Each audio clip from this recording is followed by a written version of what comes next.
नगर निगम का action. Adarsh Nagar zone में निगम की कार्रवाई चल रही है। अवैध निर्माण पर चला नगर निगम का पीला पंजा। देखिए, अहम जानकारी है। एक बार फिर से अतिक्रमण के खिलाफ एक्शन लिया जा रहा है। पीला पंजा चलता नजर आ रहा है नगर निगम का।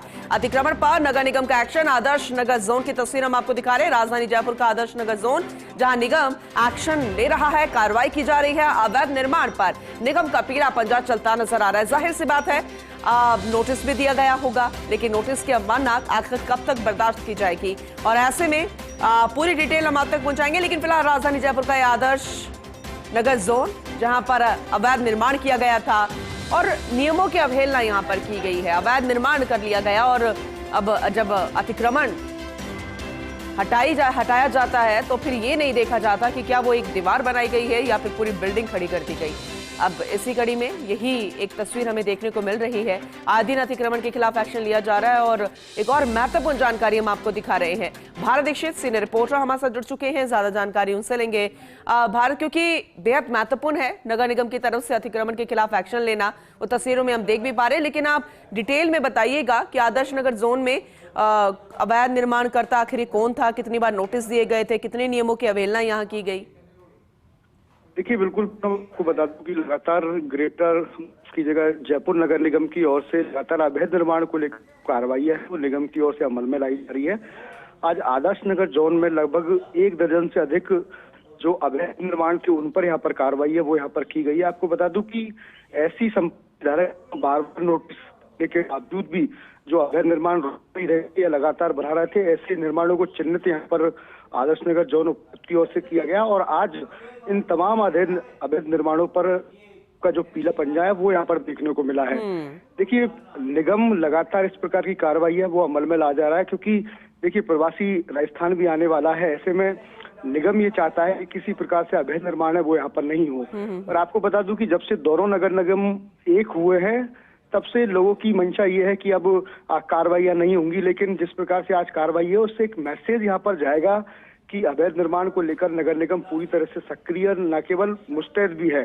तो आज जिस प्रकार की कार्रवाई देखी गई है, वाकई में अवैध निर्माण के खिलाफ बहुत अच्छी कार्रवाई है। इससे और भी जो अवैध निर्माण करता है, जो लगातार निर्माण कर रहे हैं, उनको भी यहाँ पर सबक मिलेगा, क्योंकि पहले भी इन ऐसे अवैध निर्माणों को नोटिस निगम की ओर से दिए गए थे और बाकायदा पाबंद यहाँ पर किया गया था कि अगर भविष्य में अवैध निर्माण किया जाता है तो इनको ध्वस्त किया जाएगा, और निगम ने आखिरकार अवैध निर्माणों को ध्वस्त कर दिया। जी चलिए, बहुत ही महत्वपूर्ण भी है, लेकिन भारत क्योंकि बेहद खास हो जाता है। अब एक निगम हो चुका है तो उम्मीदें बहुत ज्यादा बढ़ जाएंगी, लेकिन निगम के सामने टास्क बहुत ज्यादा है और उसी चुनौतियों को पार पाने की दिशा में ये एक अहम कदम है, अहम कार्रवाई है। सीधी तस्वीरें भी हम लगातार दिखा रहे हैं, लेकिन आप जरा डिटेल में बता सकते हैं भारत कि आगे चुनौतियां कितनी बड़ी है।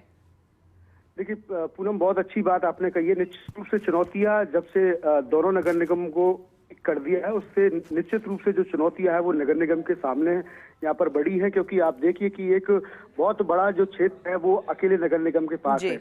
ऐसे में अगर अवैध निर्माण की बात की जाए तो अवैध निर्माण शुरू से दोनों निगम, जब दोनों निगम थे उस वक्त भी चुनौती रहा था, और जब एक निगम हुआ है तो अवैध निर्माण बड़ी एक चुनौती यहाँ पर सामने आई है। और खासतौर पर परकोटे की अगर बात की जाए कि परकोटा विश्व धरोहर घोषित यहाँ पर किया जाता है यूनेस्को की ओर से, तो ऐसे में अवैध निर्माण को रोकना निगम के लिए हमेशा से ही एक चुनौतीपूर्ण कार्य रहा है। और अगर लगातार अवैध निर्माण होते हैं और निगम उन पर कार्रवाई करता है तो निश्चित रूप से एक बहुत अच्छी पहल है, क्योंकि आमतौर पर आपने देखा कि जयपुर लगातार विस्तार कर रहा है। ऐसे में अवैध निर्माण खासा देखने को यहाँ पर मिल रहा है। ऐसे में अवैध निर्माण के खिलाफ एक सघन अभियान चलाने की जरूरत है, बाकायदा नोटिस दिए जाने की जरूरत है, क्योंकि परकोटे में इस तरह की काफी शिकायतें बिल्कुल, क्योंकि कई बार निर्माण करते हैं कि हमारे पास नोटिस नहीं आया। नोटिस वक्त पर दिए जाने की जरूरत है। आपने बहुत ही खास बात बोली है भारत।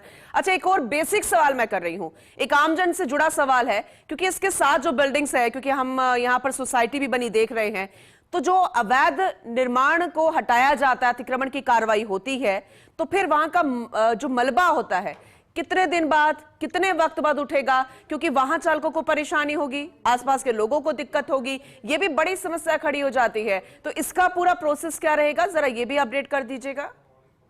देखिए, निश्चित रूप से जब कोई अवैध निर्माण को लेकर कार्रवाई होती है तो निगम पूरा दस्ता लेकर मौके पर पहुंचता है। ऐसे में खासतौर पर पड़ोसी को खासा नुकसान और परेशानी उठानी पड़ती है, क्योंकि कई बार कार्रवाई में ऐसा होता है कि उसी का भी कुछ हिस्सा है वो जर्जर यहाँ पर हो जाता है। लेकिन सबसे बड़ी अहम बात यह है कि वो मलबा कब तक उठेगा। तो आपको बता दूं कि जब निगम की ओर से नोटिस यहाँ पर दिया जाता है तो तमाम उन चीजों का इसमें हवाला दिया जाता है कि इसकी पूरा जो हर्जाना जो खर्चा है वो संबंधित अवैध निर्माण करता है वो यहाँ पर भुगतता है। तो जितने भी अवैध निर्माण के दौरान जो मशीनरी का जो खर्चा निगम की ओर से आता है वो पूरा अवैध निर्माणकर्ता से वहन किया जाता है। हालांकि उस मलबे को उठाने का काम निगम करता है, लेकिन उसके बाद करीब 102 दिन का इसमें समय यहाँ पर लगता है, क्योंकि काफी सारा मलबा हो जाता है और लगातार एक ही बिल्डिंग पर नहीं, करीब दर्जन भर बिल्डिंगों पे यहाँ पर कार्रवाई देखने को मिली है।